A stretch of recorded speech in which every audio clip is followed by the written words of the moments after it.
Hare Krishna. Hello friends, I hope you all are doing well. This is Ritendra, I am preacher of Srimad Bhagavad Gita, and today is very special. Today I am going to talk about parapsychology and Srimad Bhagavad Gita. This is one of my most interesting topic, and this is one of my most interesting subject, parapsychology. Parapsychology covered telepathy, clairvoyance, psychokinesis, and near-death experience. These all are topic covered in this parapsychology subject. Parapsychology is nothing but a combination of physics and psychology. Parapsychology is a combination of physics and psychology. In the parapsychology, this phenomena challenges a conventional scientific framework requiring exploration of consciousness, subtle energy, and also mental state concept also central to Srimad Bhagavad Gita. This actually covered in this particular parapsychology. Parapsychology in telepathy, the mind-to-mind communication without saying even single word. If you are able to communicate, that means you are actually using telepathy technology, telepathic technique.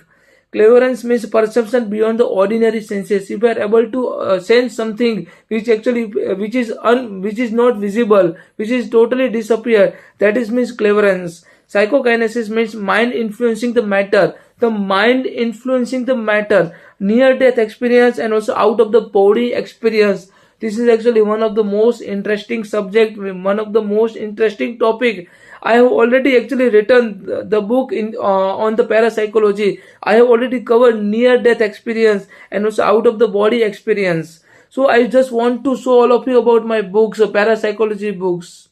I want to show my book. This is my book. Actually, I have written this book on parapsychology. I have covered this all the topic: near-death experience, out of the body experience, the psychokinesis, clairvoyance, and also telepathy. Everything has covered in this particular book. And in this particular book, many things are mentioned about extrasensory perception and also psychokinesis, out of the body experience. Actually, I have covered about my father's near death experience and also out of body experience, near death experience. He was actually on the life support system, and means I felt many things regarding the how depart the soul from the one body to another body, how he left, means his soul left his body. So it's something like it's all about the extrasensory perception. It's all about the clairvoyance.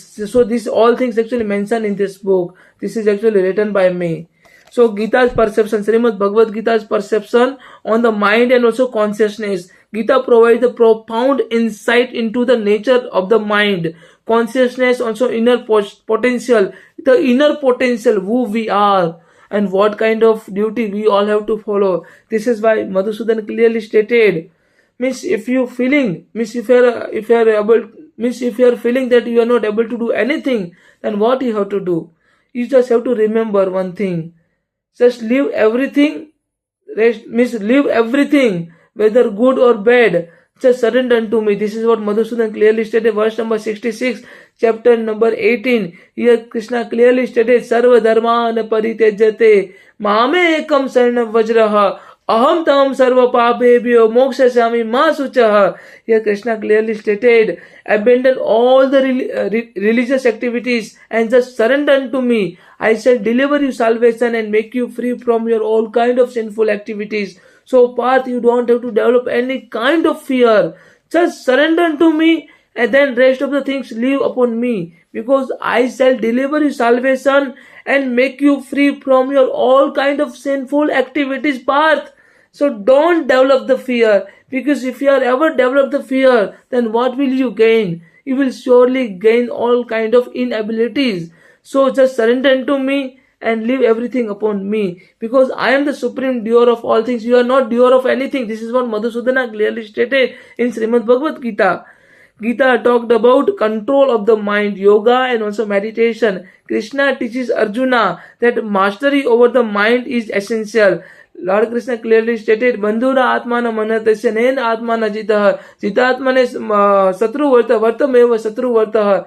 Here Krishna clearly stated, if you conquer your mind is your great friend, but you fail to do so, your very mind is your greatest enemy. And once you are able to conquer your mind, you have achieved everything in your life. you don't have to do anything in your life, because you have already conquered your mind. Then you have achieved supreme tranquility and the supreme personality of Godhead, because you have controlled your mind, you have conquered your mind.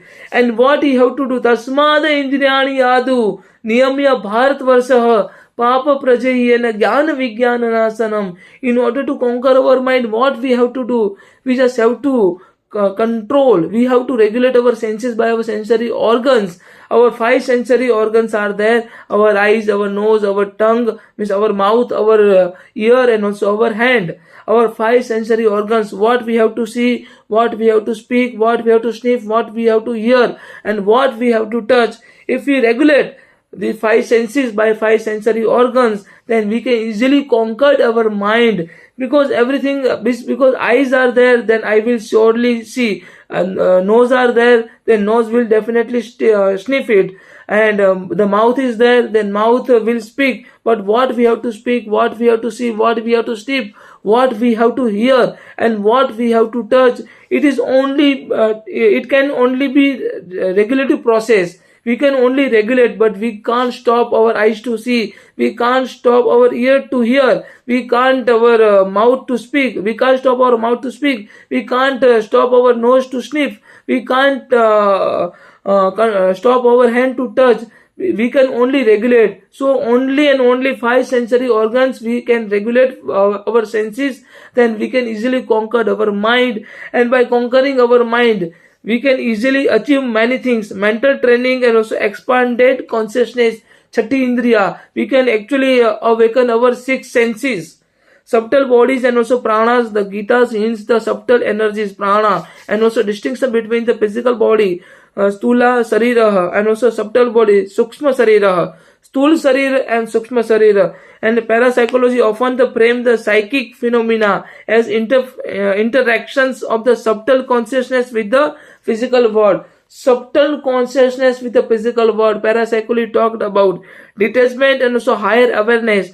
The states of the detachment and also heightened awareness, also emphasized in the Gita, correspond to the altered state where the parapsychological experiences are the most commonly observed.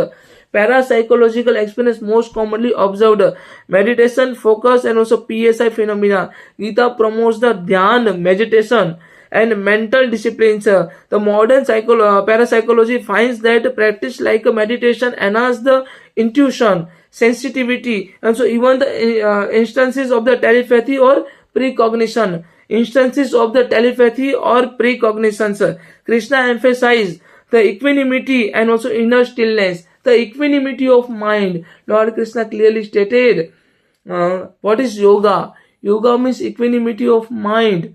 So if we are able to equipose ourselves in all the conditions, whether there is happiness or distress, whether there is a honor or dishonor, whether there is a success or failure, whether there is auspicious or inauspicious things, if we are not able to deviate ourselves from the path of the devotion, then that kind of mind is known as the equanimity of mind. And then equanimity of mind, that is called yoga.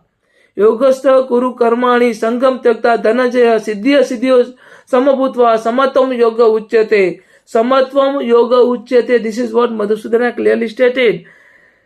Krishna emphasized the equanimity and also inner stillness. Inner stillness. Karma, intention, and also energy. Parapsychology often studies intentional influence on the environment, psychokinesis. The Gita links the action and intention to energy manifestation. Action and intention.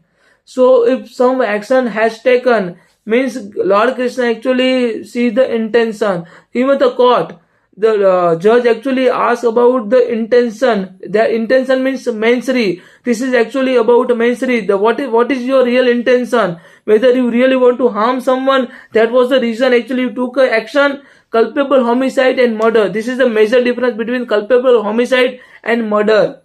So culpable homicide and murder both are different. So if you have a strong intention to harm someone, if you have strong intention, if you actually knock the knife into someone and then the particular person will die, you know that, and if you do that, then the particular person will die, that means you have done murder.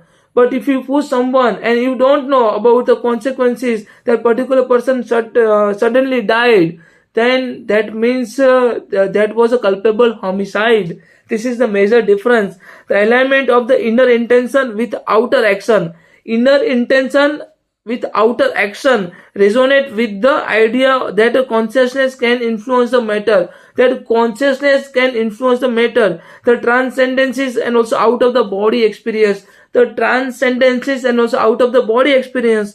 Gita explained the immortality of the soul, Atma, and experiences beyond the physical body, the experience beyond the physical body. Parapsychological reports of the astral projection and near-death experience echo the Gita's description of the consciousness operating the independently of the physical body.